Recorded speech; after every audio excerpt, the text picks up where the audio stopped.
ओम सहना भवतु सहनौ भुनक्तु सह वीर्यंकरवावहै तेजस्विनावधीतमस्तु मा विद्विषावहै। ओम शांति शांति शांति।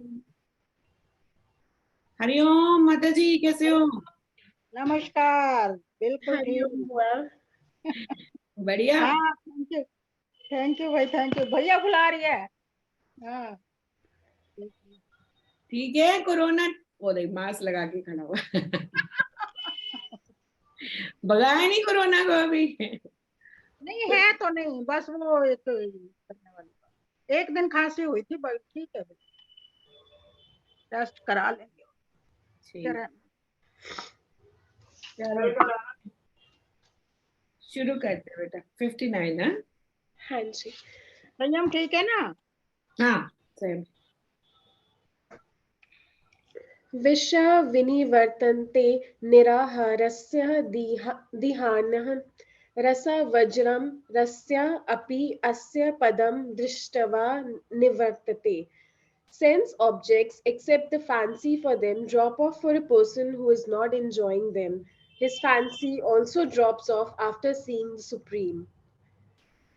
तो अब ये क्या बोल रहे हैं? निराहारस्य विनिवर्तन्ते विषयः देहिनः। मतलब क्या होता है इसका? निराहारस्य कि जो बंदा मतलब निराहार के बगैर रहता है तो वो धीरे धीरे उसकी फैंसीज खत्म हो जाती हैं टुवर्ड्स द फूड। निराहार रहना का मतलब ये नहीं होता कि आप भूखे रहो। निराहार रखने का वैसे मतलब इसका अगर डिक्शनरी में मीनिंग देखेंगे तो इसका मतलब होता है कि खाए बगैर रहना। तो इसके दो मतलब होते हैं कि एक तो आप जान करके खाए बगैर रह रहे हो कि आपने फास्टिंग करी और आपने खाना नहीं खाया क्योंकि आपको डाइट आपको करनी है। दूसरा ये है कि आपके पास खाने को है ही नहीं कुछ भी, तो उसकी वजह से आप निराहार रह रहे हो। तो वो ये कह रहे हैं प्रभु यहाँ पर, कह रहे हैं कि इसके अंदर लेकिन जो सही तरीका है कि इंसान के अंदर वो आहार की तरफ प्रवृत्ति ही नहीं हो, तब वो मोक्ष की तरफ जा सकता है। ठीक है। आहार की तरफ प्रवृत्ति का क्या मतलब होता है कि आप जैसे खाना खाने के लिए बैठे हो तो आपको ये लगे कि मेरे को खाने तो बैठे हो आप दाल और दिखाई दे रही है आपको पनीर, मन कर रहा है पनीर खाने का लेकिन दिख रही है दाल, तो हाय हाय मेरे को ये क्यों खाने को मिल रहा है, मेरे को वो क्यों नहीं खाने को मिल रहा। इसको बोलते हैं कि आहार वृत्ति नहीं है आपकी। जो आहार वृत्ति जिसकी होती है ना, तो उसको दाल मिले पनीर मिले लौकी मिले वो हर चीज में खुश हो जाता है। कहते हैं कि हाँ मेरे को जीने के लिए खाना जो है मेरे को क्योंकि जीना है और इसलिए खाना जरूरी है, नहीं तो मैं मर जाऊंगा। लेकिन खाने के लिए मुझे जरूरी रहना पड़े तो वो जरूरी नहीं होता कि आप खाने के लिए 24 घंटे होता है ना लोगों के अंदर। सुबह उठते ही ये बना ले वो बना ले, ये करना है वो करना है। ठीक है। सुबह उठते ही नाश्ते के लिए इतनी सारी टिप्पणी हो रही होती है, क्या बना दिया, मुझे ये नहीं खाना, मेरे लिए कुछ और बना दो। फिर दूसरा बंदा आकर के बोलेगा कि हाँ अच्छा आज ये क्यों बनाया, परसों भी तो यही बनाया था, रोज रोज यही बना देते हो, है ना। तो वो खाने के पीछे जो है ना ये प्रवृत्ति घुसी रहती है। फिर लंच के अंदर आपने कुछ डब्बे में डाल दिया, तब आकर के शिकायत, आज नमक ज्यादा था, आज इसमें ये नहीं था, आज स्वाद अच्छा नहीं था। आपने कोई चीज नहीं डाली भूल गए तब शिकायत, है ना। तो ये शिकायतें करना, आहार की तरफ अपनी प्रवृत्ति रखना, वो एक योगी की वो नहीं होती है कि डेफिनेशन नहीं होती योगी की। योगी जो होता है वो हर तरीके में हर तरीके के खाने से उसकी तरफ से उसकी आहार वृत्ति नहीं होती है। अब ये आहार वृत्ति जो है ना इसको रस वृत्ति भी बोलते हैं हम। रस वृत्ति क्या होती है कि आपका हर चीजों के अंदर एक वृत्ति होना। सपोज कपड़े हैं तो हर तरीके के, नहीं अब ये फैशन है ये बदल गया अब मुझे इस फैशन के कपड़े चाहिए। फिर आज नया फैशन आ गया वो बदल गया फिर मुझे उस फैशन के कपड़े चाहिए। फिर ये वाली चीजें चाहिए क्योंकि अब तो ये फैशन है ही नहीं, अब तो ये चीजें चलती ही नहीं है। जो इस रस के अंदर घुसा रहता है, यहाँ पर जा रहा हूँ तो मुझे अलग कपड़े चाहिए, उधर जा रहा हूँ तो मुझे अलग कपड़े चाहिए। फिर जूतों में आ गई जूते चाहिए, फिर ऐसे चाहिए, गर्मी के ये होते हैं सर्दी के ये होते हैं, है ना। हर तरीके के आपके जो अलग अलग रसों में आपकी वृत्ति होती है उसको योगी नहीं बोलते। योगी वो होता है जो हर चीज में हर उसमें खुशहाल रहे। और जो खुशहाल रहता भी है ना उसको प्रभु इतना देता है कि वो सोच भी नहीं सकता कितना देता है। जो सही बात। खुश रहना बिल्कुल सीख हमने जाता है उसको बहुत मिलता है। भर भर के मिलता है, वो सोच भी नहीं सकता कि उसको कहाँ से मिल रहा है, कोई भी आकर के दे देता है। अभी देखो मेरा काम क्या है, मेरा काम पढ़ाने का काम है ना, पढ़ाने का काम है, एस्ट्रोलॉजी का काम है। सच बताऊं, मुझे लोग इतना गिफ्ट देते हैं, इतने गिफ्ट्स आते हैं कि मैं परेशान हो जाती हूँ, कभी बांट बांट के परेशान हो जाती हूँ। कितने ये साड़ी ले आए हम आपके लिए, या हम आपके लिए ये ले आए, हम आपके लिए शॉल ले आए, हम आपके लिए सूट ले आए, या आपके लिए कपड़े ले आए। कहाँ कहाँ से कौन कौन आकर के क्या क्या दे जाता है, समझ में नहीं आता। कभी कभी तो किसको दूं, कहाँ दूं, समझ में नहीं आता। इतने इतने कंबल इकट्ठे हो जाते हैं, सर्दी आती नहीं है, इतने इतना लोगों का बस मन है आपको देना है, आपको देना है, दे जाते हैं, जरूरत नहीं पड़ती। मैं कहती हूँ कभी कभी तो सच में वो लगता है कि भैया किसी और को जाकर के दे दो, प्रभु की दुआ से है बहुत। नहीं, हम तो आपको ही देंगे, आपको ही देंगे, हमें तो आप पसंद हो, आपको ही दे करके जाएंगे। दे दो भैया, मैंने भी तो किसी को देना ही है, मैं आगे दान कर देती हूँ, ठीक है भैया तुम ले जाओ, मैंने क्या करना है इसका। तो ये जब मिलता है तो बहुत मिलता है, जब आपकी प्रवृत्ति हट जाती है ना तो आपको बहुत मिलता है। और ये बात बिल्कुल मानी हुई है। जिस दिन आपने ये सोच लिया कि मेरे को खाने का मन, अब से जो है मैं खाने के लिए चूंचा नहीं करूंगा, देखना उस दिन आपकी प्लेट में ज्यादा भरा हुआ हो, कोई ना कोई आकर के आपको न्योता भी दे करके जाएगा। अच्छा, एक चीज आपने देखी है इसमें खाने के मामले में ना, जब आप खाली पेट किसी के घर जाओगे ना तो उस दिन आपका पेट कभी नहीं भरेगा। जिस दिन आप संतुष्ट होकर के किसी के यहाँ खाने पर जाओगे ना, तब देखना आपका पेट जरूर भरेगा। ये बात बिल्कुल साफ है, एकदम पक्की बात है ये। जिस दिन बंदा कहता है ना कि आज मुझे इसने खाने पे बुलाया, चलो आज मैं कुछ नहीं खाता, मेरे को तो आज खाने पर जाना है, उस दिन कभी आपको संतुष्टि नहीं मिलेगी खाने से, ना आपको संतुष्टि मिलेगी, ऊपर से पेट भी खराब हो जाएगा, ये भी जरूर होता है। दोनों में से एक चीज जरूर हो जाती है। लेकिन आप संतुष्ट होकर के जाते हो ना कि हाँ मेरे को पास तो, मेरे को ऐसी प्रवृत्ति नहीं है, जो मिल जाएगा ठीक है, उस दिन आपको और भी ज्यादा अच्छा मिलेगा। तो क्या होता है, जब इंसान के अंदर संतुष्टि आ जाती है और उसकी इन सब चीजों में से प्रवृत्ति हट जाती है, तब उसको इतना मिलता है कि वो सोच भी नहीं सकता। क्योंकि प्रभु कहते हैं इसने मांगना छोड़ दिया, अब तो मेरे से ले, अब तो मैं इसका और ज्यादा ध्यान रखूंगा। अच्छा, हम ये सब नहीं करते अपने बच्चों के साथ में। हमारे बच्चे भी तो अगर हमारे से आकर के कोई चीज बोलते हैं तो हम उनको क्या बोलते हैं, नहीं मांगता तो मैं तेरे को इससे ज्यादा अच्छा ले लेता है ना, ये बोलते हैं ना उसको, कहते हैं कि नहीं बोलते। अच्छा, मांग रहे हैं तो ठीक है, फिर तो यही ले ले, अगर नहीं मांगता तो मैं तेरे को इससे ज्यादा बढ़िया चीज ला करके देता, कहते हैं कि नहीं कहते हम, है ना। तो हम छोटे होते तो पापा को बोलते थे आज ये ले आना, वो ले आना, ले आते थे। जिस दिन हम नहीं मांगते थे ना, उस दिन पापा ज्यादा अच्छी चीज लेकर के आते थे। हम कहते थे अरे हमने तो कुछ कहा ही नहीं था, बोले तुम नहीं बोला था ना तुमने, इसलिए देखो आज मैं तुम्हारे लिए ज्यादा अच्छी चीज लेकर के आया। तो प्रभु का भी यही नियम होता है, कहते जब तक तुम मांगते रहोगे मैं तुम्हें देते रहूंगा जो तुम मांग रहे हो। नहीं मांग करके देख, एक बारी वो संतुष्टि करके देख कि हाँ मेरे पास तो बहुत है, बहुत है, बहुत दिया आपने, अरे बहुतों से बहुत खुश हैं हम। एक बारी अपने आप को जरा सोच करके देखो, हम अंबानी की तरह नहीं है, लेकिन प्रभु का बहुत शुक्र है कि उसने हमें मजदूर नहीं बनाया। प्रभु का बहुत शुक्र है कि हमें बर्तन साफ करने के लिए नहीं बनाया उन्होंने। प्रभु का बहुत शुक्र है कि उसने हमें हमें जो है ऐसे लेवल पर आज खड़ा किया है कि जहां पर हम सोसाइटी में खड़े होकर के गर्व से खड़े हो सकते हैं। हमारे पास खाने के लिए सब कुछ है, छत है, हर चीज की, हमें कोई किसी चीज की कमी नहीं मिल रही है, इसका शुक्र मनाना चाहिए। सोचो कि अगर हमें बना दिया होता वैसे, कोई मजदूरी कर रहे होते हम यहाँ पर, या कहीं पर गांव में जाकर के उपले बना रहे होते, वो वाला हमें जीवन दे दिया होता, या फिर किसी के यहाँ पर मेड बना करके जीवन दे दिया होता, कैसी होती है हमारी जिंदगी। सोचा है कभी, कितने लोगों से हम कितने अच्छे हैं, है ना। तो ये सब समझ करके जिस बंदे की रस बुद्धि नहीं होती उसको योगी कहते हैं, यानी कि वो समता में चलता है। फिर समता में चलता है तो उसकी रस बुद्धि खत्म हो जाती है, नहीं मेरे पास जो है वो मैं उससे संतुष्ट हूँ। जब आप संतुष्ट रहना सीख जाते हो, तभी वो बोलते हैं कि उसको ही अस्या परम दृष्टवा निवर्तन्ते, मतलब कि जिसकी वो रस बुद्धि खत्म हो जाती है, वही परम ज्ञान की तरफ चलना शुरू हो जाता है। जिसकी रस बुद्धि रहती है उसका ज्ञान की तरफ कभी मोह नहीं आता, उसका ज्ञान की तरफ जाता ही नहीं है कि मेरे को ज्ञान पाना है। रस बुद्धि आपकी खत्म होगी तभी आप परम प्रभु की तरफ, आपका ज्ञान की तरफ आपका ध्यान जाएगा। दो वजह की तरफ से जाता है ज्ञान की तरफ, एक तो आपकी रस बुद्धि खत्म हो जाती है इसलिए, दूसरा आपको कोई ऐसी चीज चाहिए जो आपको नहीं मिली। दो वजहों से आप प्रभु की तरफ, ज्ञान की तरफ चलते हो। दो वजहें हैं जो कि आपको भगवत गीता जी पढ़ने के लिए उत्साहित करती हैं। एक तो ये कि आपको कोई ऐसे बहुत ज्यादा तकलीफ है, या फिर आपकी ऐसी इच्छा है, प्रबल इच्छा है कि हाँ मेरे को ये चीज चाहिए, या फिर मेरे अंदर ये बड़ी तकलीफ है, मेरे को इससे अलग होना है, और इसका आप उसका सहारा भगवान को देखते हो, तब आपकी प्रवृत्ति बनती है कि मेरे को ज्ञान हासिल करता है।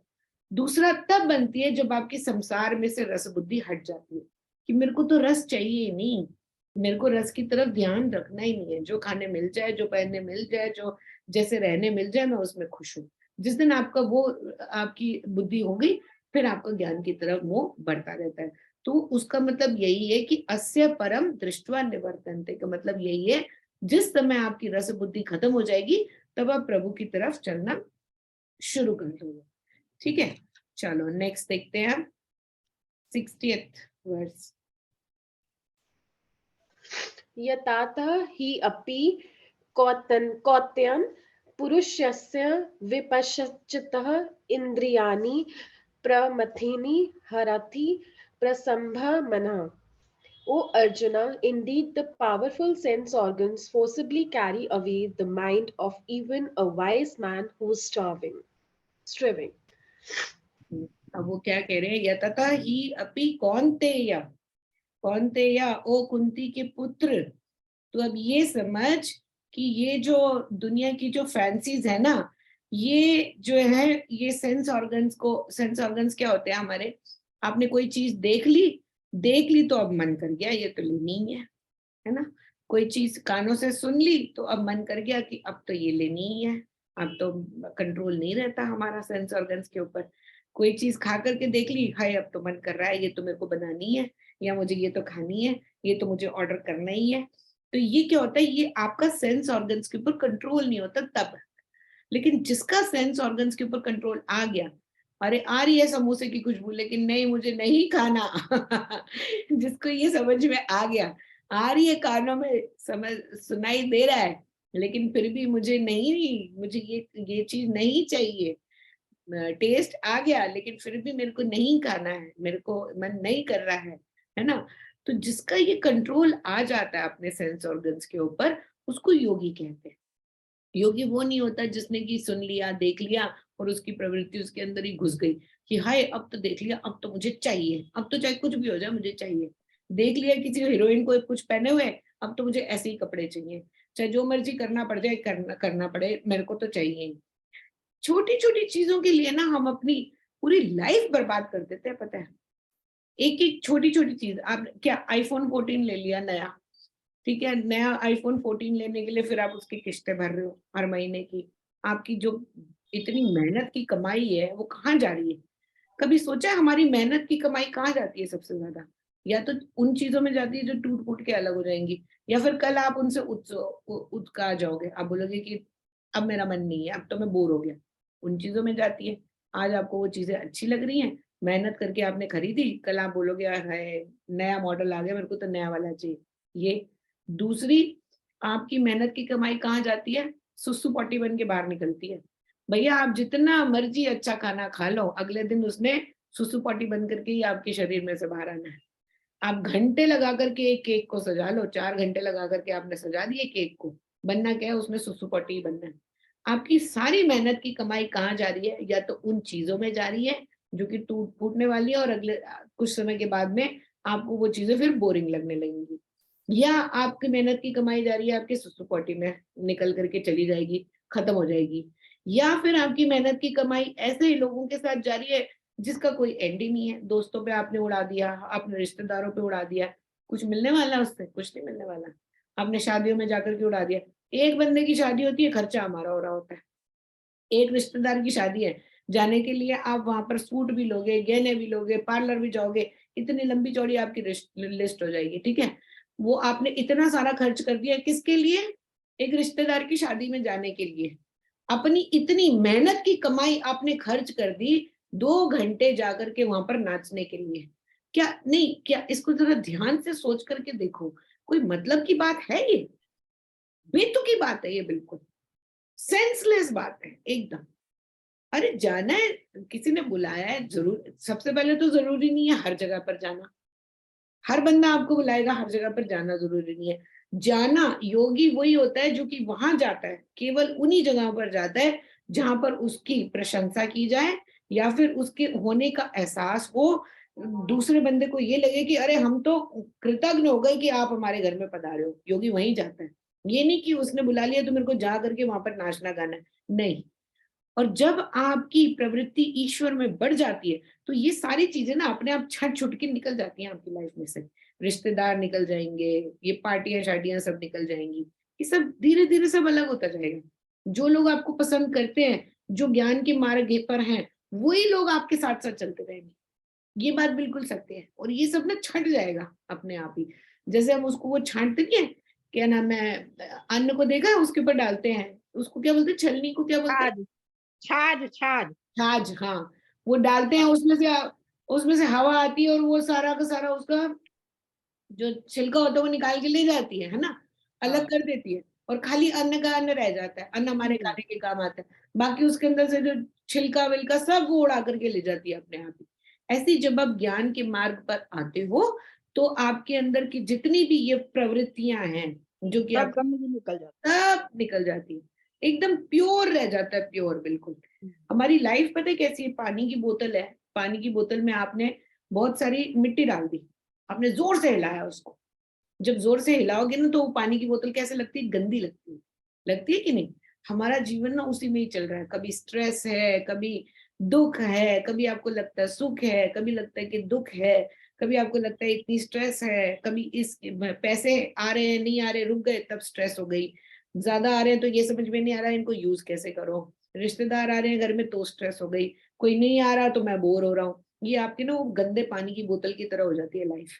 लेकिन एक बार आपने ज्ञान की तरफ अपना मोह दिखाना शुरू किया, प्रभु की तरफ, ईश्वर की तरफ मोह दिखाना शुरू किया, तो बोतल को जैसे रख दोगे ना, धीरे धीरे धीरे धीरे धीरे धीरे मिट्टी उसकी सारी नीचे जाकर के बैठ जाती है और एकदम ट्रांसपेरेंट हो जाता है पानी, बिल्कुल हाँ। आपको आर पार दिखाई देने लग जाता है।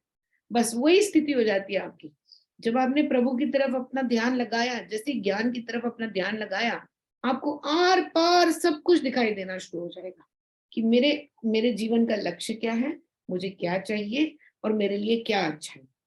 जिस समय जिस इंसान को ये समझ में आ जाता है कि उसका लक्ष्य जो है वो खाली इस ये बारी बारी जो हम पैदा हो रहे हैं मर रहे हैं, पैदा हो रहे हैं मर रहे हैं, पैदा हो रहे हैं मर रहे हैं, इससे बाहर निकलने ही मेरा जीवन का लक्ष्य है।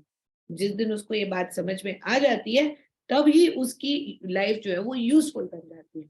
और जिस दिन आपकी लाइफ आपके लिए यूजफुल बन जाती है उस दिन आपकी लाइफ सबके लिए यूजफुल बन जाती है। तब ईश्वर भी, भगवान, स्वर्ग के देवता भी आकर के आपके चरणों के आगे की धूल आगे की साफ करेंगे। ऐसी हो जाती है आपकी स्थिति। तो योगी एक ऐसा हो जाता है। कब होता है, जब आपका कंट्रोल है आपके ऊपर। जिस बंदे का कंट्रोल नहीं है ना अपने सेंस ऑर्गन्स पर, जो कि अब हवा के उसके साथ चलता ही रहता है कि हाँ ये चीज देख ली मुझे चाहिए, ये चीज सुन ली मेरे को चाहिए, ये चीज हर चीज मुझे चाहिए चाहिए चाहिए चाहिए चाहिए, उसका उसका वो है ही नहीं, कंट्रोल है ही नहीं किसी भी उसके ऊपर कि नहीं मेरे मेरे को तो हर तरीके से ये चीज लेनी ही है। वो योगी नहीं बन पाता, वो ज्ञान की तरफ नहीं।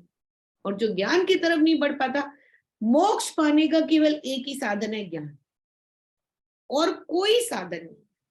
आपको लोग ये बोलेंगे कैलाश पर्वत चढ़ जाओ, आपको ये बोलेंगे घंटे बजा लो मंदिर के, आपको ये बोलेंगे इसकी परिक्रमा कर लो, सब कुछ कर लो, आप मोक्ष आपको तभी मिलेगा जब आपको ज्ञान मिलेगा। और ज्ञान क्या है, ज्ञान केवल एक ही है कि ये शरीर खत्म हो जाएगा, मैं आत्मा हूं, मैं आत्मा और वो परम आत्मा एक ही है। हमारे जो रिश्ता है वो एक ही है। मेरे अंदर जो ये आत्मा है और वो परम, परम का मतलब होता है अल्टीमेट, अल्टीमेट आत्मा, मैं और वो आत्मा एक ही है और इसके अलावा कुछ सत्य है ही नहीं। जब आपको ये समझ में आ जाएगा उस दिन आपको आपकी लाइफ का एक लक्ष्य मिल जाएगा। और जिसको अपनी लाइफ का लक्ष्य मिल जाता है उसको बाकी सब कुछ बड़ी आसानी से मिल जाता है।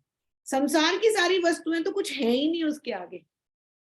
जिसको लक्ष्य अपना सही से समझ में आ जाता है कि मेरे को अब दोबारा पैदा होकर के इस दुनिया में नहीं आना, जिस दिन आपको ये समझ में आ जाएगा उस दिन आपका सरल हो जाएगा बहुत। संसार की कोई वस्तु ऐसी नहीं है जो आपको नहीं मिलेगी, ये गारंटी बात है। और ये बात प्रभु ने भगवत गीता में कितनी बार कही है, एक बार नहीं कितनी बार कही। अगर तू एक बारी मेरी तरफ चल के तो देख, देख तो मेरी तरफ आकर के, फिर देख, तू एक उंगली बढ़ा मैं पूरा हाथ बढ़ाऊंगा। तो कहते तू इतना सा कष्ट करके देख, मैं पूरा का पूरा हाथ बढ़ा करके तेरे को अपनी तरफ खींच लूंगा। तो हमारी प्रवृत्ति ईश्वर में होनी चाहिए, ना कि इन सब चीजों में। ये सब चीजें जितनी आप करते जाओगे उतने आप गिरते जाओगे अपनी लाइफ में। और एक बारी जो इंसान गिरता गया गिरता गया गिरता गया, फिर उसके लिए उठना बड़ा मुश्किल होगा। इसलिए हम कहते हैं कि भगवत गीता जी का ज्ञान जितना जल्दी मिले ना उतना अच्छा। हम लोग जितनी जल्दी भगवत गीता जी, ये नहीं होता कि नहीं बुढ़ापे में पढ़ लेंगे, वो गलत है बिल्कुल। फिर तो आपने पूरी अपनी लाइफ ही वेस्ट कर दी अगर आप ये सोचो कि बुढ़ापे में पढ़ लेंगे। जितनी जल्दी भगवत गीता जी का ज्ञान मिल जाए उतनी जल्दी आपकी पूरी लाइफ सेटल हो जाती है, सरल हो जाती है, जीना आपको आ जाता है कि हाँ मुझे कैसे जीना। ठीक है, नेक्स्ट देखते हैं अब 61। तानि सर्वाणि सम्यः युक्ता असीता मत्र परा वसे हि वस्यद्रियाणि तस्य प्रज्ञया प्रतिष्ठिता। Having restrained all those sense organs, the yogi should remain with the thought of me as the supreme goal, because the knowledge of that person whose sense organs are under control becomes firm. अब ये रामायण में ना महर्षि वशिष्ठ बोलते हैं कि अहंकार और अंधकार भाई हैं। जहां अंधकार है वहां अहंकार है, जहां अहंकार है वहां अंधकार है। अहंकार क्यों होता है इंसान के अंदर? किस चीज का अहंकार होता है? मैंने अपनी लाइफ में ये कर लिया, मैंने अपनी लाइफ में वो कर लिया, मैंने ये पोजीशन हासिल कर ली, मैंने इतना पैसा कमा लिया, मैंने ये घर बना लिया, मैंने इतनी चीजें इकट्ठी कर ली। ये क्या किसी की मतलब इसमें कौन सी गर्व की बात? कोई गर्व की बात है इसमें? कोई गर्व की बात नहीं है इसमें। क्या करा भाई तुमने अपनी लाइफ में? मैंने 2 बच्चे पैदा कर लिए, बड़े होनहार, मैं तो वेल सेटल्ड हूँ अपनी लाइफ के अंदर। क्या ये अचीवमेंट है आपकी लाइफ का? मैंने घर बना लिया, मेरा तो बड़ा अच्छा काम है, मैंने इतनी अच्छी नौकरी करी है, देखो अब मैं रिटायरमेंट हो गई मेरी, इतना पैसा मैंने बना लिया, मैंने घर भी बना लिया, मैंने ये भी कर लिया वो भी कर लिया, तो ये आपकी अचीवमेंट हो गई? मैंने अपने बच्चों की शादियां कर दी बड़े अच्छे घर में, देखो आज मेरा परिवार इतना बड़ा हो गया है, सब सुखी सुखी रह रहे हैं, ये आपकी अचीवमेंट है लाइफ में? ये आपकी कोई अचीवमेंट नहीं है लाइफ में। आप इन्हीं छोटी छोटी चीजों की वजह से आपका अहंकार बढ़ता है। जहाँ अहंकार बढ़ता है वहां गुस्सा बढ़ता है, जहाँ गुस्सा बढ़ता है वहां पर लालच बढ़ता है, जहाँ लालच बढ़ता है वहां पर आपका नाश होना शुरू हो जाता है। अहंकार और अंधकार दोनों भाई हैं। अंधकार वहां पर है जहाँ अहंकार है, और जहाँ अहंकार है वहां अंधकार। अहम किस चीज का होता है? आपको चीजों का होता है, लोगों का होता है। लेकिन जो असलियत बात में है वो है कि ना तो ये शरीर आपका है, ना लोग आपके, ना आपकी कोई चीजें हैं। आप जितनी मर्जी चीजें बना लो, आपका अहंकार बढ़ता जाएगा, अंधकार बढ़ता जाएगा। लेकिन जो इंसान चीजें होते हुए भी उनकी लालच नहीं करता, उनकी लालसा नहीं रखता, वो ये नहीं कहता कि ये चीजें हैं तो मैं इसका ओनर हूं। भाई ओनर एक ही हो सकता है ना, या तो आप हो सकते हो या प्रभु हो सकते हैं। 2 ओनर तो नहीं हो सकते।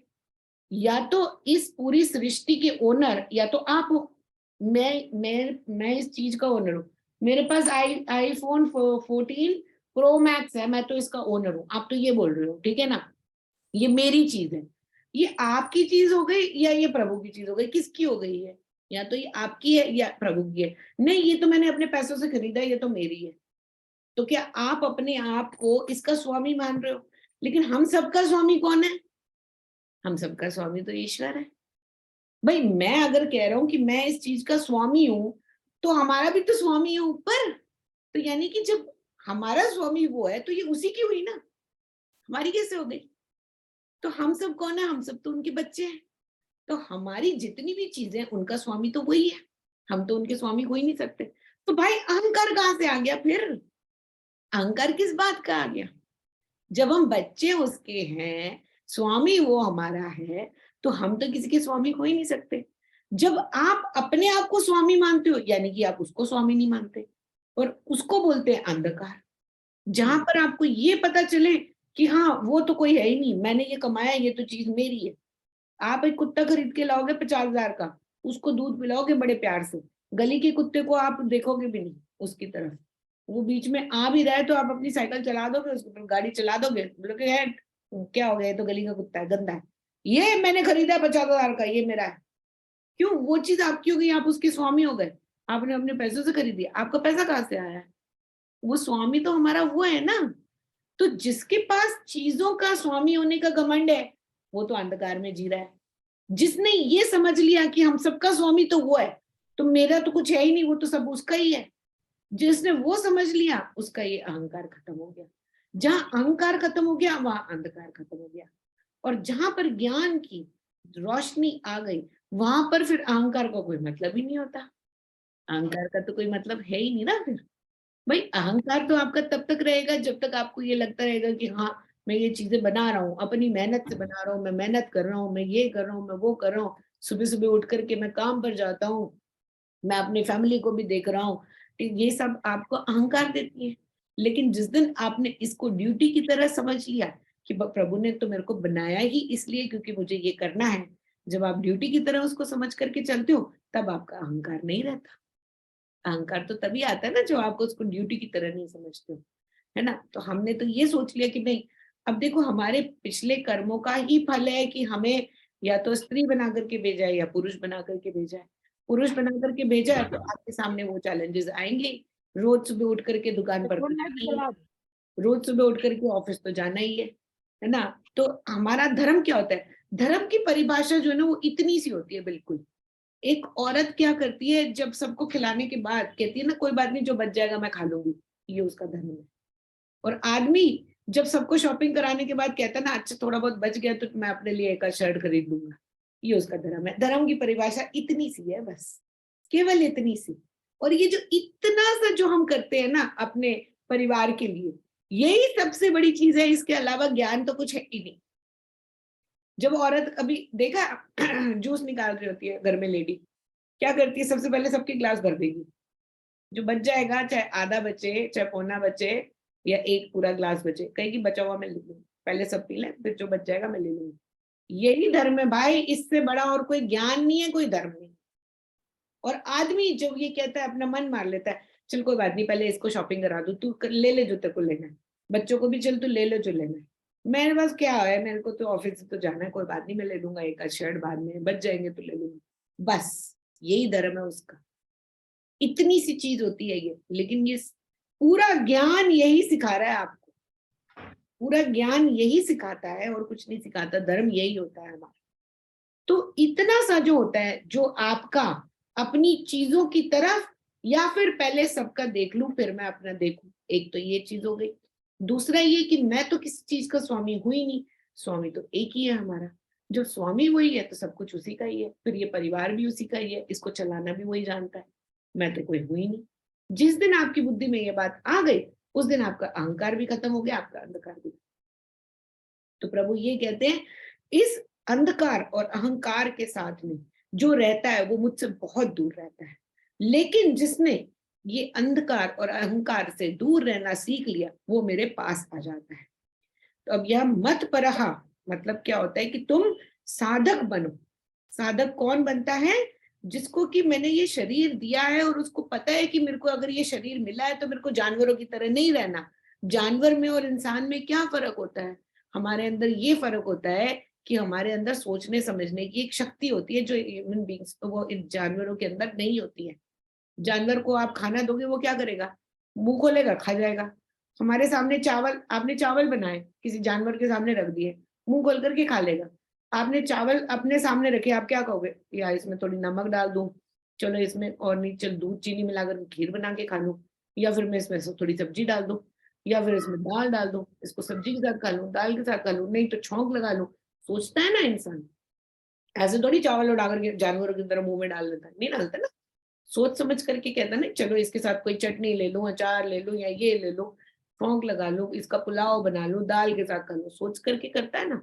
यही एक इतनी सी क्षमता होती है जो हमें जानवरों से अलग बनाती है। और ये इतनी सी ही क्षमता हमें जानवरों से अलग बनाती है और प्रभु के करीब बनाती है। जिस दिन आपने अपने आप को जानवर समझना बंद कर दिया उस दिन आप प्रभु के करीब आना शुरू हो जाओगे। जिस दिन आप इस सेंस को यूज करोगे कि हाँ मेरा हितकारी और कोई नहीं है प्रभु के अलावा, और कोई हो ही नहीं सकता मेरा हितकारी, जो सिर्फ सिवाय प्रभु ही, एक प्रभु ही है जो मेरे हितकारी हैं। वो ही मेरी औषधि बनकर के आएंगे जब मैं बीमार हूँ, वो ही मेरा सहारा बन के आएंगे जिस दिन मेरे को कोई तकलीफ हो। प्रभु ही हैं जो मेरी लाठी बन करके आएंगे जब मुझे चलना होगा। जिस दिन आपकी समझ में ये आएगा, तब आपको ये समझ में ये भी आ जाएगा कि इस संसार की कोई भी चीज ना मेरे साथ जाने वाली है, ना मेरे साथ रहने वाली है, ना मैं इसका कुछ करने वाला हूँ। इस्तेमाल करना है हम। देखो छोटी छोटी खुशियां हर समय मिलती हैं हमें, ये नहीं है कि हमारी जिंदगी में खुशी नहीं है, खुशी है, लेकिन टाइम पीरियड के लिए लिमिटेड होती है। अच्छा, अगर आपको बारिश से खुशी मिलती है, तो बारिश का महीना पूरे साल में कितना आता है? 2 महीने आता है बारिश का महीना। तो आपको बारिश से खुशी मिलती है, रोज आप खिड़की खोल करके बारिश के टाइम पर खिड़की खोल करके देखते हो कि आहा, बिजली गरज रही है, बड़ी अच्छी खुशबू आ रही है बारिश की। बारिश का महीना आपको बहुत अच्छा लगता है, आप बड़े खुश हो जाते हो बारिश में, खुशी तो आपको मिल गई। लेकिन अब इसी बारिश की वेट करने के लिए आपको 1 साल और रुकना पड़ेगा कि नहीं, है ना? ऐसी जो चीज हमें, कोई भी चीज संसार की जो मिलती है, वो एक टाइम पीरियड के लिए लिमिटेड है। आइसक्रीम खाई, जब तक आइसक्रीम आपने खाई तब तक आप खुश हैं। जैसे ही आइसक्रीम पिघल करके खत्म हुई, जब तक आपको दूसरी आइसक्रीम नहीं मिलेगी तब तक आप उदास रहोगे। क्यों? खुशी तो आपकी आइसक्रीम में है। तो संसार की चीजें हमें परमानेंट खुशी नहीं दे सकती। परमानेंट खुशी हमें सिर्फ ईश्वर से ही मिलती है। जो इंसान ईश्वर के साथ एक हो गया, उसके लिए फिर कोई दुख नहीं रह जाता। जब दुख आता है तो वो ये कहता है कि मेरे पाप खत्म हो गए, और जब उसको सुख आता है तो ये कहता है कि मैंने किया होगा शायद कोई अच्छा कर्म जिसकी वजह से ये सुख आ रहा है। जिसके लिए दुख सुख बराबर हैं, तानी सर्वानी संयम्य। संयम्य का मतलब ये होता है जो कि पेशेंटली अपने संयम के साथ अपने जीवन को देखता है कि हाँ, अगर मेरे पास कोई चीज नहीं आ रही है तो ये प्रभु की वजह से, प्रभु दे देंगे जब उनका मन करेगा। जो संयम रखता है अपने जीवन में, वेट करता है, पेशेंस होती है उसके जीवन में। हाँ ठीक है, चीजें लेती हैं टाइम, कोई बात नहीं, करना है, मेरे को मेहनत करनी है, फल नहीं देखना, मिल जाएगा, नहीं मिलेगा तो भी प्रभु की इच्छा, मेरा काम है सिर्फ मेहनत करना। जो सिर्फ ये सोचता है और जो पेशेंटली, पेशेंस बहुत बड़ी चीज है, संयम जो है ना बहुत जरूरी होता है हमारे जीवन के अंदर। तो संयम या युक्ता आसीत मत परह, और मत परह का मतलब होता है जो मेरे आसीत हो गया, मेरे अंदर जिसने सरेंडर कर लिया, जिसको मेरे अंदर विश्वास हो गया, उसको मैं संयम भी दे देता हूँ। संयम भी आपको तब तक नहीं मिलेगा जब तक आपको प्रभु में विश्वास नहीं है। आप कहते हो कि मैं अपने बल पर संयम हासिल करूंगा, नहीं कर सकते आप संयम हासिल। उसके लिए भी आपको भगवान पर विश्वास होना बहुत जरूरी है। जिसको भगवान पर विश्वास है, भगवान अपनी सारी शक्तियां उसके अंदर डाल देते हैं। क्यों? आत्मा अगर आपको समझ में आ गई तो वो तो परमात्मा का एक अंश ही है ना। तो फिर आपको परमात्मा की सारी क्वालिटीज क्यों नहीं मिलेंगी? मिलेंगी, क्यों नहीं मिलेंगी? जैसे प्रभु अपने बच्चों में कोई भी वो नहीं करते। एक, आपके 4 बच्चे हैं, एक बन गया डॉक्टर, एक बन गया गुंडा, एक बन गया चोर, दूसरा बन गया संत। आपके चारों के अंदर कोई भेदभाव करोगे? माँ का दिल क्या कहता है? मैंने खाना बनाया तो मैं चारों को ही खिलाऊंगी। वो ये नहीं कहती कि मेरा संत बेटा पहले खाए और मेरा डाकू बेटा ना खाए। माँ का दिल ये कभी नहीं कहता। ऐसे ही प्रभु का भी दिल कभी नहीं करता कि वो ऐसा करे। वो कहते हैं मेरा कोई भी बच्चा आए मेरे पास, चाहे उसने पाप किए हो, चाहे पुण्य किए हो, चाहे वो कितना ही बिगड़ा हुआ क्यों ना हो, मेरे पास आ गया ना, तो मेरे लिए वो सब सब मैं उसके लिए देने के लिए तैयार। तो हम ये नहीं सोचना चाहिए आपको कि मेरे अंदर कोई कमी है, नहीं, हम सब बहुत बढ़िया हैं, हर इंसान बहुत बढ़िया है। लेकिन जहां पर विश्वास की बात आती है, या तो आप संसार में विश्वास कर लो या आप भगवान में विश्वास। जब आपको लगेगा कि संसार मुझे ये देने के लायक है, तब आप नीचे गिरते जाओगे, आप बिल्कुल भी खुश नहीं रह पाओगे। जिस दिन आपको ये समझ में आ जाएगा कि मैं हर चीज भगवान दे रहा है, मेरे को खाना भी वो दे रहा है, पहनना भी वो दे रहा है, मेरे को पढ़ना भी वो सिखा रहा है, मेरे को काम करना भी वो सिखा रहा है, मेरा एक एक कदम कर तो प्रभु ही रहे हैं। जिस दिन आपको ये समझ में आ जाएगा, उस दिन आपके ऊपर चढ़ते जाओगे, चढ़ते जाओगे, चढ़ते जाओगे, चढ़ते जाओगे, उसकी कोई सीमा ही नहीं। तो संयम, या संयम के साथ में मत परह, मेरे अंदर विश्वास रख करके, यस्य इंद्रियाणि तस्य प्रज्ञा प्रतिष्ठिता, यानी कि जिसको अपनी इंद्रियों पर कंट्रोल है वही प्रज्ञा प्रतिष्ठिता, उसके अंदर ही ज्ञान का मैं वो डालता हूँ। मतलब प्रभु कहते हैं कि उसके अंदर ही मैं ज्ञान डालता हूँ, जिसको अपने अंदर संयम है। और संयम आपको तभी मिलता है दोनों तरफ, या तो आप सरेंडर कर लो आपको संयम मिल जाए, या आप संयम ले लो आप सरेंडर कर दोगे। दोनों तरीके से, या तो आप सरेंडर कर दो प्रभु में तो आपको संयम मिल जाएगा, ज्ञान भी मिल जाएगा। दूसरा, ज्ञान हासिल कर लो, संयम हासिल कर लो, और फिर भगवान की तरफ सरेंडर कर दो। दोनों तरफ से करना तो वही है। तो या तो आप इस तरीके से कान पकड़ो या उस तरीके से, या तो आप इतने ज्यादा कठोर हो जाओ कि हाँ मेरे को कुछ भी हो जाए, कोई भी चीज मुझे हिला नहीं सकती, खुद को इतना कठोर बना लो, फिर तो प्रभु भी आकर के आपके पाँव पड़ लेंगे। या फिर आप प्रभु के पाँव पड़ लो, आपकी हर चीजें आसान हो जाएंगी। जैसे करना चाहते हो आप वैसे कर लो, वो तो आपके ऊपर है। तो कह रहे हैं कि तस्य प्रज्ञा प्रतिष्ठित है, यानी कि उसका ज्ञान जो है जिसमें संयम है और जो मेरे को सरेंडर करके रखता है, उसी को ही ज्ञानवान बोलना चाहिए, ज्ञानवान उसी को ही योगी मानना चाहिए। उसी की प्रज्ञा, उसी का ज्ञान जो है वो सबसे ऊपर है, यानी कि वो ही सक्सेसफुल है अपनी लाइफ में, और सक्सेस कोई नहीं होती हमारी लाइफ। ठीक है, नेक्स्ट देखते हैं 62। ध्यायता विष्यन् पुंसः संगम तिषु उपजयते संगत संजयते कमा कमात् क्रोधः अभिजयते। For a person who dwells on the sense objects, a fancy towards them arises. From fancy, desire is born. From desire, anger arises. देखो कहां से कहां तक ले गए हम। अब वो क्या कह रहे हैं कि जो अपनी सेंस ऑर्गन के ऊपर, जिसको अपनी इंद्रियों के ऊपर कंट्रोल नहीं है, जो कि ये कंट्रोल नहीं होता तो क्या होता है, फैंसी हो जाती है, फैंसी की तरफ अट्रैक्ट हो जाता है। फैंसी की तरफ अट्रैक्ट हो जाता है तो फिर उसके अंदर इच्छाएं पैदा हो जाती हैं। जब इच्छाएं पैदा हो जाती हैं तो फिर उसको क्रोध आता है। क्रोध आता है तो फिर उसके बाद में वो, क्रोध आने के बाद क्या होता है, गिरना शुरू कर देता है। क्रोधी आदमी हमेशा नीचे गिरता रहता है, गिरता रहता है, गिरता रहता है।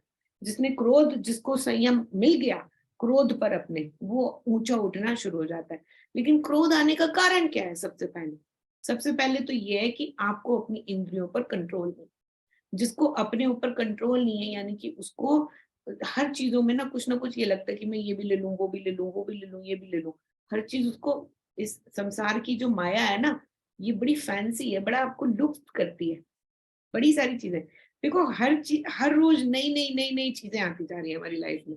अच्छा, कुछ साल पहले तक स्विगी नहीं था, जोमेटो नहीं था, खाना तो हम तब भी खा रहे थे ना, थोड़ा चल के चले जाते थे, गाड़ी निकाल के चले जाते थे, चले जाते थे। आज क्या हो गया, और थोड़ा सरल हो गया, स्विगी जोमेटो आ गया, कल को पता नहीं और नई चीजें आ जाएंगी दो। अच्छा, बचपन से लेकर के आज तक देखो, जब हम छोटे थे, एक दिन हफ्ते में बाहर जाना हमारे लिए कितना अच्छा होता था कि हाय आज डोसा खाने जाएंगे सारे मिलकर। होता था नहीं होता था? आज चलो सारे मिलकर के खाना खाने चलते हैं बाहर। फिर उसके बाद थोड़ा बदला, क्या बदला, समय बदला, गाड़ियां आ गई, व्हीकल्स आ गई, सब कुछ आ गया, दुकानें और खुल गई। पहले तो एक आधा तो होता था, यहाँ जहाँ पर रह रहे हैं वहां से ही इतनी दूर जाना पड़ता था हम लोगों को, 3-4 किलोमीटर दूर जाकर के एक आध रेस्टोरेंट मिलता था। अब क्या हो गया, हर गली नुक्कड़ में इतने सारी जगहें खुल गई हैं। बंदे को ये लगेगा कि अब कुछ खाना है मुझे तो आराम से मिल जाएगा। फिर क्या हो गया, गाड़ी आ गई आपके पास अलग अलग तरीके आ गए, आप जा करके घूमने जा सकते हो, चीजें खा सकते हो, है ना, नई नई चीजें। हर दूसरे दिन बंदा कहता है कि मैं जा करके बाहर खा लूं। फिर क्या हो गया, अब जोमैटो स्विगी आ गए, अब आपको कहीं जाने की भी जरूरत नहीं है, घर पे ही आ जाता है खाना। तो ये क्या होता है, ये फैंसीज होती है हमारी लाइफ की, इसको बोलते हैं फैंसीज। और अलग अलग तरीके के भोग जो है हमारे जिंदगी के अंदर जब आते हैं ना, तो इंसान को लगता है कि मैं ये भी ले लूं, वो भी ले लूं, वो भी ले लूं, ये भी ले लूं। और जब उसकी वो इच्छा पूरी नहीं होती, उसको फैंसी चाहिए, फिर उसके बाद इच्छाएं जागनी शुरू हो जाती है। पहले तो वो देखता है, पहले तो उसको, सबसे पहला क्या होता है, आपने किसी चीज को देखा, फिर आपने उसको देख करके कहा कि आहा बहुत बढ़िया है, फिर आपने कहा बढ़िया तो है चीज लेकिन चाहिए, इच्छा हो गई उसको पाने की। पहले आपने उसको देखा, फिर वो आपको फैंसी लगने लग गई कि हाँ बढ़िया चीज है ये। देखने के बाद में फिर उसको लेने की इच्छा हो गई कि अब तो मेरे को ये चाहिए। लेकिन आपने बटुआ खोल करके देखा, पैसे तो है नहीं। जब पैसे नहीं है तब आपको क्या आता है, क्रोध। तो तब आपको क्रोध आता है कि मेरे पास पैसे नहीं है, मैं ये ले नहीं सकती। क्रोध आपको तब आता है। दूसरा, उन फैंसियों को इकट्ठा करने के चक्कर में आप इतना खर्च कर देते हो कि जब जरूरत का टाइम आता है तब आपके पास पैसे बचता ही नहीं है। ये भी ले लूं, वो भी ले लूं, वो भी ले लूं, ये भी ले लूं, सारा कुछ इकट्ठा कर लिया, जब जरूरत की बात आई खाने के लिए भी पैसे नहीं बचाए। शुरू शुरू में वो क्या बोलते हैं कि सैलरी जो जिनके पास आती है वो लोग क्या बोलते हैं कि पहला हफ्ता तो हम खाते हैं पनीर, फिर दूसरा हफ्ता हम आ जाते सब्जी पर, तीसरा हफ्ता हम आ जाते दाल पर, चौथा हफ्ता हम सोचते हैं कि चलो चटनी के साथ ही खाना खा लिया जाए, है ना। ये कहते हैं ना सैलरी शुरू शुरू में आई तो फटाफट पनीर भी खा लो, या भी ये भी खा लो, थोड़ा मीठा भी मंगा लो, सब कहते हैं कि नहीं। जब एंड में होता है, बिल्कुल सैलरी खत्म होने वाली जगह पर होता है, तो अब कुछ नहीं बचा, खत्म सारा कुछ। तो वो योगी नहीं होता। जो योगी वो होता है जो कि संयम के साथ चलता है, जिसको कंट्रोल होता है अपने ऊपर। और जिसको कंट्रोल होता है उसको गुस्सा भी नहीं आता। गुस्सा तो तब आएगा जब आपको कंट्रोल नहीं होगा। तो ये देखो दोनों तरीके से प्रभु समझा रहे हैं। एक तो ये कह रहे हैं कि जब आपने चीजों को देखा तो आपको कंट्रोल होना चाहिए अपने ऊपर कि हाँ जरूरत की चीज नहीं है ये मेरे, अभी मेरे पास बहुत है। जो आपको ये बात समझ में आ जाती है, हाँ फैशन आ रहा है जा रहा है, लेकिन आ भी रहा है तो जाना भी है उसको। लेकिन ये कहाँ जरूरी है लिखा है कि मेरे को फैशन की वही चीज खरीदनी है पक्का, कहीं लिखा नहीं है। फैशन का क्या है, हर फैशन 2-3 साल में दोबारा आ जाता है। वही कपड़े आप 3 साल के बाद दोबारा पहन लेना, देखो वही फैशन आ जाएगा फिर से। जिसको ये बात समझ में आ गई वो पड़ता ही नहीं इस पचड़े में, कहता है जो चीज है उसी को यूज कर लेता हूँ, दोबारा काम आ जाएगी कोई बात नहीं। लेकिन जिसने इसके ऊपर कंट्रोल नहीं रहा, जिसको उसने कहा कि आज भी मैं ये खरीदूं, फिर दोबारा उसने यहाँ भी खर्च कर दिए, खाने पे भी खर्च कर दिए, कपड़ों पे भी खर्च कर दिए, चीजें भी इकट्ठी कर ली। फिर उसको ये लगता है कि अब ये चीजें इकट्ठी कर ली, अब देने के अंदर हाय दिल कांप जाता है बिल्कुल, अब इसको दूं किसको। पुराने कपड़े तो किसी को देने का मन करता है, नहीं करता ना बिल्कुल भी। कैसे लगता है मेड को देना हो, कहीं देना हो तो कैसे लगता है। अच्छा उसको जो पहने हुए देखोगे ना तो तब दिल को ये भी हाँ, अपने तो लगता है बहुत अच्छे हैं। अरे अच्छे थे, मैंने देखे दिए ये तो अभी पहनने लायक थे, मैंने हाँ, क्यों दे दिया उसको। लगता है कि नहीं लगता। कि अभी तो इतना एकदम सही थे, नए नवेले थे, मैंने उठा करके दे दिए। फिर दुख, दिल को दुख होता है। तो भाई इन सब पचड़ों में पड़ना ही क्यों, पहन लो उसको, जब तक वो फट न जाए पहन लो, कोई बात नहीं। जरूरी है कि आपने चीजें खरीद करके घर पे ही रखनी है, उठा के अलमारियों में रखने से अच्छा पहन करके निकल जाओ। आज कभी डिनर पे जा रहे हो, कहीं किसी के से मिलने के लिए जा रहे हो, आपको कोई मना कर रहा है कि आप फैंसी कपड़े पहन करके ना घूमो, कोई कह रहा है आप शादी के कपड़े पहन के ना घूमो, घूमो, निकालो उनको, हंडाओ उनको, कपड़ों को वेस्ट क्यों करना। लेकिन हम क्या करते हैं, रख लेते हैं, फिर जब अगली शादी आती है तो कहते हैं हाय पिछली वाली शादी में भी यही सारे लोग आए थे, अब तो मेरे को नहीं पहननी। नानकों में तो मैंने ये वाली साड़ी पहन ली है, अब तो मेरे को ये नहीं पहननी। हाँ चलो ससुराल में एक बारी पहन लूंगी, लेकिन बस 2 बारी में हो गया मेरा काम, फिर तो ये देनी है किसी ना किसी को, है कि नहीं। भाई आपको कोई मना कर रहा है, पहन लो कपड़े। हम तो ऐसे ही रहते हैं, यहाँ घर पे भी ऐसे ही रहते हैं, बाहर भी ऐसे ही रहते हैं। मैं कोई अलग किया ही नहीं हुआ कोई कपड़ा कि ये बाहर का ये घर का है, कभी नहीं किया हुआ अलग। हाँ शादी वादी के लिए कभी ले लिया, एक आध चीज ले ली, वो भी कभी जरूरत की पड़ती है, ले ली, उसके बाद उसका भी सूट बनवा लिया, ड्रेस बनवा ली, उसको भी हटा लिया, जितना मर्जी करना है। एक एक कपड़ा इतने सालों तक यूज करती हूँ मैं, इतना यूज करती हूँ कि उसकी जान निकाल देती हूँ यूज कर करके। जब बिल्कुल ही ऐसा ना हो जाए ना कि हाँ अब तो हो गया, अब इसका काम खत्म, मेरे को कोई फर्क नहीं पड़ता, फैशन आए नहीं आए, कलर आए नहीं आए, कोई फर्क नहीं पड़ता। पहनना जो पहनना है, जो मन करे पहन लो, जो नहीं मन कर रहा कोई बात नहीं। तो ये देखो ये एक ना संयम होता है हमारे, जरूरी होता है। और ये जब आपके पास संयम नहीं है ना तब आपको गुस्सा आता है। और गुस्सा आने के ना बहुत सारे रीजन होते हैं। एक तो ये होता है कि आप जब दूसरों की चीजें आपने देख ली, एक तो आपने बाजार जाकर के देख लिया, आपको चीजों में तो वो लुफ्त आने लग गया कि हाँ ये चीज मुझे चाहिए। फिर आपने दूसरों को पहने हुए देख लिया, इसके पास है मेरे पास नहीं है, अब मुझे ये चाहिए, है ना। जब आपको वो चीज नहीं मिलती क्योंकि दूसरे के पास तो है, मेरे पास नहीं है, तब आपको गुस्सा आता है कि नहीं आता, कि उसको तो मिल गई मेरे को नहीं मिली। लेकिन एक बात बताओ, दूसरे के पास मिल गई वो उसका भाग्य है, मेरे पास जो चीज मिल रही है वो मेरा भाग्य है। मैं भी बहुतों से बहुत खुश हूँ, बहुत ज्यादा मैं सौभाग्यवती हूँ। अपने आप को मानो ये बात कि मेरे पास जो है वो बहुतों से बहुत ज्यादा है। जिस दिन आपको ये समझ में आ जाएगा उस दिन नीता अंबानी बनने की कोई जरूरत नहीं है, हम सबको किसी को जरूरत नहीं है नीता अंबानी बनने की। लेकिन ये क्या होड़ में, भेड़ चाल में ही ना बंदा देख देख करके, एक दूसरे को देख देख करके खत्म हो जाता है। ध्यान से देखो जरा, हम कितनी छोटी छोटी बातों में ना घुसे रहते हैं। ये धरती को कभी गूगल मैप से देखो, गूगल मैप में कभी देखो बड़ा, हम इतनी सी जगह के, इतने से मोहल्ले के, इतने से घर के अंदर रह रहे हैं कि नहीं। हमारी दुनिया कितनी बड़ी है, इतनी बड़ी भी नहीं है। उसके अंदर ही पैदा होकर के मरने से लेकर के हमारी पूरी जिंदगी निकल जाती है। कभी किसी के साथ जेलसी हो गई, किसी को देख लिया कि हमसे ज्यादा है, किसी को देख लिया हमारे से इसने दो पैसे ज्यादा कमा लिए, उसके बच्चे हमारे से ज्यादा अच्छे निकल गए, हम यही सोच सोच करके हमारा दिमाग खराब हो जाता है। उसकी बहुएं हमारे से ज्यादा अच्छी आ गई, इसका ये हो गया। इतनी सी जगह के इतने से मतलब क्या क्या सोचो जरा। जानवर या कीड़े जैसे नहीं होते, इतनी छोटी सी जगह पर रहते हैं और अपने आप खुश समझते हैं, हम भी उससे कोई कम नहीं है। अपनी जिंदगी को कितना छोटा सा बना लेते हैं हम। सिर्फ हमें उससे उनसे फर्क पड़ता है जो हमारे आसपास घूम रहे हैं लोग, या फिर जो हमारे आसपास रह रहे हैं, या फिर जिनको हमने अपना रिश्तेदार बना करके हम सोच रहे हैं कि हमारे रिश्तेदार हैं, ये क्या सोचेंगे क्या नहीं सोचेंगे, बस इतने में हमारा पूरा जीवन निकल जाता है, खत्म हो जाता है। लेकिन कितना कुछ है हमारी जिंदगी में वैसे, ध्यान से देखो तो खाली इतने छोटे से मोहल्ले में रहने और इससे ज्यादा क्या हमारी जिंदगी में कुछ नहीं है? नहीं, ईश्वर की तो पूरी सृष्टि है। ईश्वर की सृष्टि में घुस करके देखो, ईश्वर की सृष्टि में जब आप आ जाओगे ना, तो ये सारी चीजें ना बहुत छोटी छोटी लगती है, बिल्कुल ऐसे लगता है कि हट चढ़ जाएगी, ये तो कुछ भी नहीं। जब आप ईश्वर की सृष्टि में आते हो, ईश्वर की तरह से देखते हो, तो ये सब कुछ भी नहीं होता। ना जेलसी होती है किसी काम की, ना अहंकार होता है, ना अंधकार होता है, संयम होता है, हर चीज आपको ना एकदम सॉर्टेड लगती है। कब लगती है सॉर्टेड? जब आप ईश्वर के साथ उनकी सृष्टि में एक हो जाते। लेकिन जब तक आप, जितना आप ईश्वर से दूर, उतनी आपकी लाइफ फंसी हुई रहती है।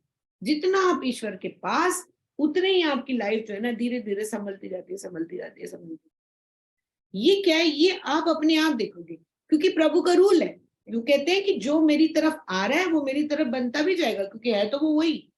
लेकिन संसार के अंदर वो अपने आप को घुल मिल करके इतना ज्यादा गिरा देता है कि उसको समझ में नहीं आता कि अब वो मेरे लिए सही क्या और मेरे लिए गलत क्या है। जिस दिन के समझ में आ गया कि प्रभु के अलावा मेरा कोई हितैषी है ही नहीं, उस दिन देखो प्रभु आपको क्या क्या नहीं देते, क्या क्या नहीं करते आपके साथ।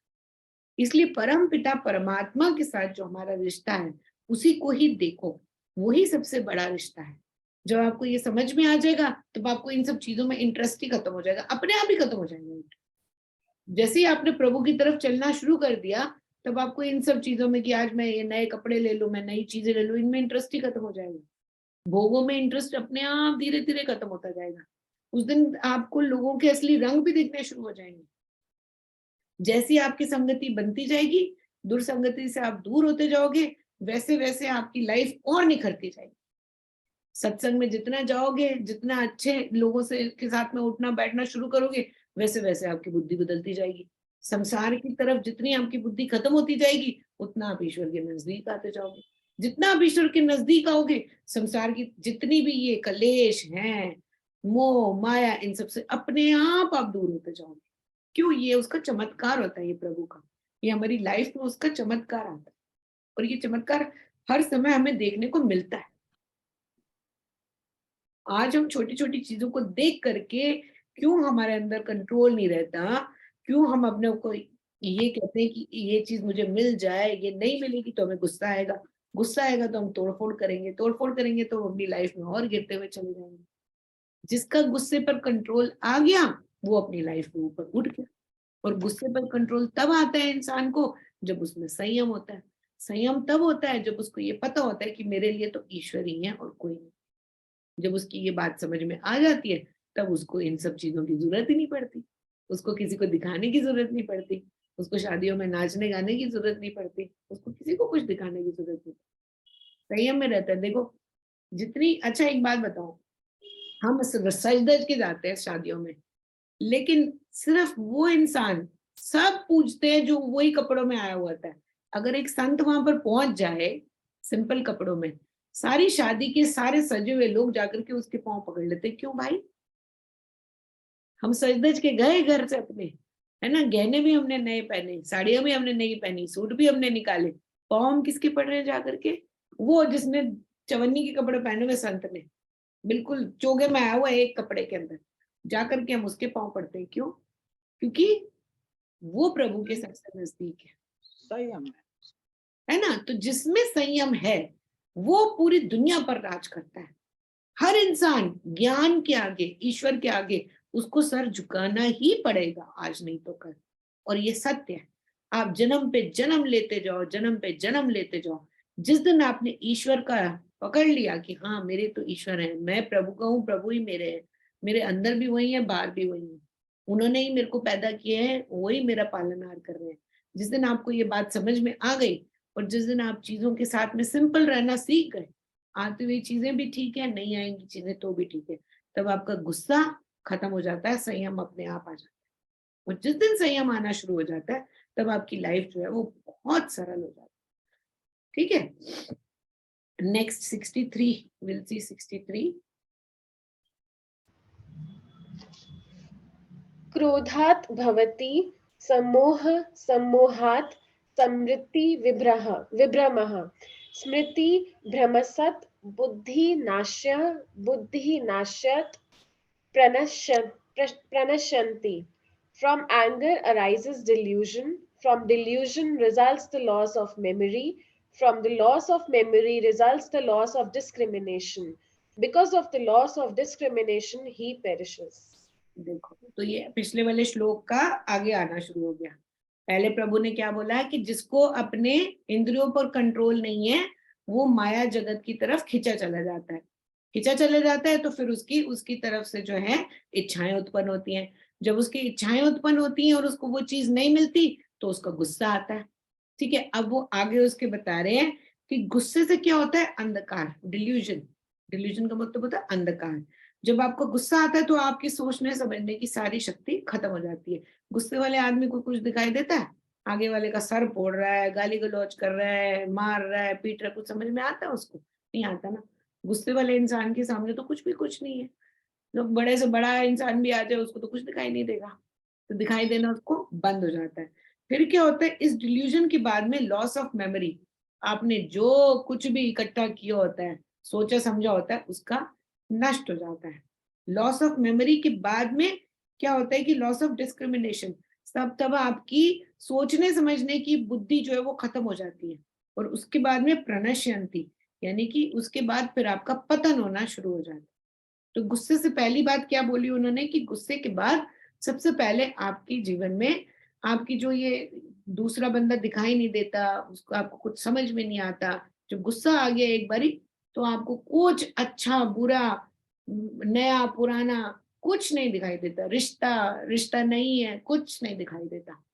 जब ये नहीं दिखाई देता तो आपकी मेमोरी का लॉस होता है, यानी कि अगले बंदे ने आपके लिए अपनी जान तक निकाल के रख दी होगी पहले, लेकिन जब गुस्सा आ जाए ना तो आपकी उसकी कोई इच्छा नजर नहीं आती, आपको सिर्फ बुराई नजर आती है। तो सिर्फ आपको बुराइयां ही बुराइयां नजर आती हैं। आपको ये याद आएगा कि इसने मेरे साथ ये बुरा किया था, लॉस ऑफ मेमोरी हो जाती है। और जब आपको उसकी बुराइयां नजर आने लगती हैं फिर उसके बाद क्या होता है, डिस्क्रिमिनेशन। फिर आपकी सोचने समझने की शक्ति खत्म हो जाती है कि आपके लिए सही क्या है, आपके लिए गलत क्या है, आप ये नहीं सोच पाते हो। गुस्से वाले इंसान के आगे आप खाना रखोगे, वो क्या करेगा, वो प्लेट भी उठा करके फेंक देगा। उसको ये नहीं लगेगा कि मेरे को भूख लगी है, वो क्या करेगा, फेंक देगा। सामने कोई आएगा उसको गाली दे देगा, उसका सर फोड़ देगा। तो ये क्या होता है, धीरे धीरे, और इसी से ही उसका पतन होना शुरू हो जाता है। जिस इंसान के अंदर गुस्सा होता है उसका पतन होना शुरू हो जाता है। वो एक मतलब गुण नहीं होता, जैसे हमारे शरीर में जो वो क्या बोलते हैं उसको, जौ बोलते हैं, जो खून चूसने वाली वो लग जाती है, जौ बोलते हैं, खून चूसती है, जो जोक, हाँ जोक, है जो जोक बोलते जो हैं ना। जो जो जो होते हैं, जोक नहीं। जोक नहीं होती जो ऐसे खून चूसती है हमारा, हाँ, जोक बोल हाँ, जोक जोक जोक, होती है। जोक जोक होती होती है ना। अब बस बस वो जो जैसे खून चूसने वाली वो चिपक गई हमारे शरीर पे, अब वो जितनी मर्जी कोशिश कर लो वो नहीं निकलेगी। है। ऐसी, हाँ, जैसे गुस्से वाला इंसान है ना वो आपको ऐसे पकड़ लेगा, अलग नहीं होगा, आप पकड़ लेगा, आपका खून चूसता रहेगा, चूसता रहेगा, चूसता रहेगा, चूसता रहेगा। ना उसको ये समझ में आएगा उसके लिए क्या सही है, ना उसको ये समझ में आएगा कि दूसरे वाले के लिए क्या सही है। वो ऐसा हो जाता है इंसान। जिसको गुस्से के ऊपर कंट्रोल नहीं है उससे ज्यादा इस दुनिया में कोई भी इंसान पतन की तरफ नहीं जाता। तो पतन की तरफ सबसे बड़ा पतन उसी का होता है जिसमें गुस्सा भर भर के पड़ा हो। जिसको गुस्से पे कंट्रोल आ गया वो इस धरती पर राज करता है। क्यों? क्योंकि वो धीरे धीरे धीरे धीरे बढ़ना शुरू हो जाता है। जब आपका गुस्से पर कंट्रोल आना शुरू हो जाता है, लोगों में आपकी एक वो बन जाती है कि हाँ ये इंसान जो है बड़ा भला इंसान है, इसको बोलचाल करनी आती है, इसको गुस्सा नहीं आता, इसके साथ मिल करके चलना चाहिए। कहता है नहीं कहता, हम सबको कौन सा बंदा पसंद होता है? गुस्से वाला पसंद होता है या जिसको नहीं आता? हम सबको तो वही पसंद होता है ना। गुस्से वाले इंसान के साथ हम क्या कहते हैं? दूर ही रहो इससे, इसको मुंह कौन लगेगा, पता नहीं कब बरस पड़े हमारे पे। क्या कहते हैं? यही कहते हैं ना, कौन मुंह लगेगा इसके, छोड़ो, इससे तो बात करना ही बेकार है। आज नहीं तो कल मैं अच्छा बोलूंगा तो भी इसने बुराई निकालनी है, बुरा बोलूंगा तो भी बुराई निकालनी है। तो बंदा क्या सोचता है? इससे दूर ही रहो। लेकिन जिसका गुस्से पर कंट्रोल होता है कहता है इसके साथ रहो। हर कोई ये चाहता है कि नहीं चाहता? हम यही चाहते हैं कि जिसके अंदर गुस्सा नहीं है उसके साथ रहो चल करके। तो जिसने अपने गुस्से पर कंट्रोल पा लिया, उसने सबका प्यार भी पा लिया, इस धरती में लोगों का प्यार भी पा लिया, स्नेह भी पा लिया। और जिसको प्यार और स्नेह पा लिया जिसने, उसको लोगों का आशीर्वाद में मिलता है। जिसका लेकिन गुस्सा होता है ना, गुस्से वाले आदमी को पाप ही पाप मिलता है पूरी दुनिया से। उसको नफरत मिलती है, पाप मिलता है। क्या करता है वो? अपना खुद का पतन करता जाता है, करता जाता है, करता जाता है, गिरता जाता है, दूसरों की नजरों में भी गिर जाता है। प्रभु की नजरों में तो खैर क्या, तो प्रभु तो कुछ कहते ही नहीं है, वो तो कहते हैं सब मेरे बालक हैं। लेकिन प्रभु की तरफ उसका ध्यान नहीं जाता, ध्यान नहीं जाता तो वो अपना ही नाश करता है अपना। प्रभु तो कुछ कहते नहीं है, वो कहते हैं मेरे पास आएगा नहीं आएगा तो भी मैं तो तेरा ध्यान रखूंगा ही। तो गुस्से वाला इंसान हर तरीके से अपना पतन करता है। और गुस्से पर आपको कंट्रोल कब आता है वो आगे बताएंगे। तो अभी तो वो ये कह रहे हैं कि पतन आपका कैसे होना है। अब ये भी सिखाएंगे कि गुस्से पर कंट्रोल कैसे आना है। तो कह रहे हैं कि इन सब चीजों को अब ये सीक्वेंस देख लो। सबसे पहले आपको कंट्रोल होना बहुत जरूरी है अपनी इच्छाओं पर। इच्छाओं पर जिसको कंट्रोल है कि हाँ ये इच्छाएं तो आएंगी, लेकिन जरूरी नहीं है कि मुझे सब कुछ चाहिए। जब आपको इच्छाओं पर कंट्रोल आना शुरू हो गया तब आपको संयम मिलेगा। जब आपको संयम मिलेगा तब आप अपने लिए सही और गलत का चुनाव कर पाओगे। तब आपको वो सद्बुद्धि मिलेगी कि हाँ मेरे लिए सही वही है कि मेरे को ईश्वर की तरफ चलना चाहिए, मेरे को अपने प्रभु की तरफ ध्यान लगाना चाहिए, मेरे को अपने धर्म का पालन करना चाहिए। जो धर्म का पालन करना सीख जाता है उसके अंदर संयम भी आ जाता है और उसके अंदर गुस्सा भी नहीं आता। जब आपको गुस्से पर कंट्रोल आ जाता है तो आप अपने लिए भी, अपने जीवन में भी उठना शुरू कर देते हो, सबके लिए भी आप बड़े इंपॉर्टेंट बन जाते हो, है कि नहीं?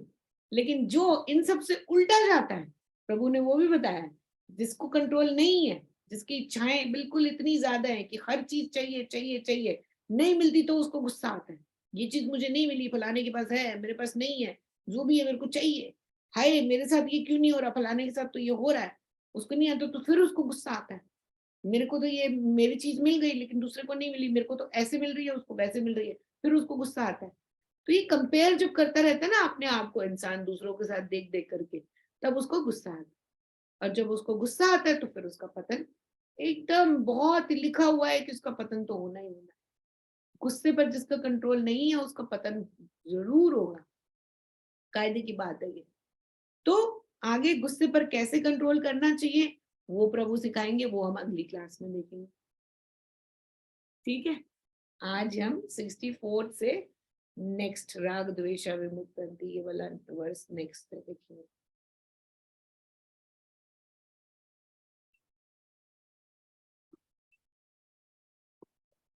चलो जी।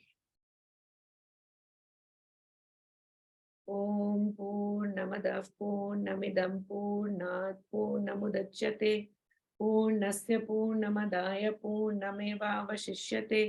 ओम शांति शांति शांति। हरि ओम। ओके ओके, हरि ओम। हरि ओम, बाय हरि बाय। ओम, बाय बाय।